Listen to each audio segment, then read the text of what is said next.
আনাস ইবনে মালিক রাদিয়াল্লাহু আনহু থেকে বর্ণিত, তিনি বলেন, নবী সাল্লাল্লাহু আলাইহি ওয়াসাল্লাম মদিনায় পৌঁছে প্রথমে মদিনার উচ্চ এলাকায় অবস্থিত বানু আমার ইবনে আউফ নামক গোত্রে উপনীত হন। তাদের সঙ্গে নবী সাল্লাল্লাহু আলাইহি ওয়াসাল্লাম ১৪ দিন, অপর বর্ণনায় ২৪ দিন অবস্থান করেন। তারপর তিনি বানু নাজ্জারকে ডেকে পাঠালেন। তারা কাঁধে তলোয়ার ঝুলিয়ে উপস্থিত হল।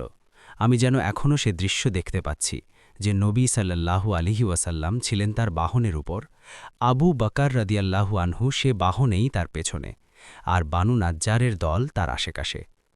অবশেষে তিনি আবু আইয়ুব আনসারী রাদিয়াল্লাহু আনহুর ঘরের সামনে অবতরণ করলেন। নবী সাল্লাল্লাহু আলাইহি ওয়াসাল্লাম যেখানেই সলাতের ওয়াক্ত হয় সেখানেই সলাত আদায় করতে পছন্দ করতেন, এবং তিনি ছাগল ভেড়ার খোয়াড়েও সলাত আদায় করতেন। এখন তিনি মসজিদ তৈরি করার নির্দেশ দেন। তিনি বানু নাজ্জারকে ডেকে বললেন, হে বানু নাজ্জার, তোমরা আমার কাছ থেকে তোমাদের এই বাগিচার মূল্য নির্ধারণ করো। তারা বলল, না, আল্লাহর কসম, আমরা এর দাম নেব না। এর দাম আমরা একমাত্র আল্লাহর কাছেই আশা করি।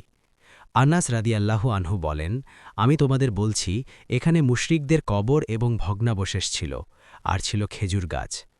নবী সাল্লাল্লাহু আলাইহি ওয়াসাল্লামের নির্দেশে মুশরিকদের কবর খুঁড়ে ফেলা হলো। তারপর ভগ্নাবশেষ সমতল করে দেওয়া হলো। খেজুর গাছগুলো কেটে ফেলা হলো এবং তার দুই পাশে পাথর বসানো হলো।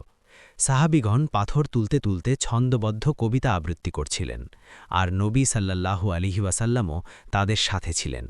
তিনি তখন বলছিলেন, হে আল্লাহ, আখিরাতের কল্যাণ ছাড়া প্রকৃতপক্ষে আর কোনো কল্যাণ নেই। আপনি আনসার ও মুহাজিরগণকে ক্ষমা করে দিন। সহিহ বুখারী ৪১৬।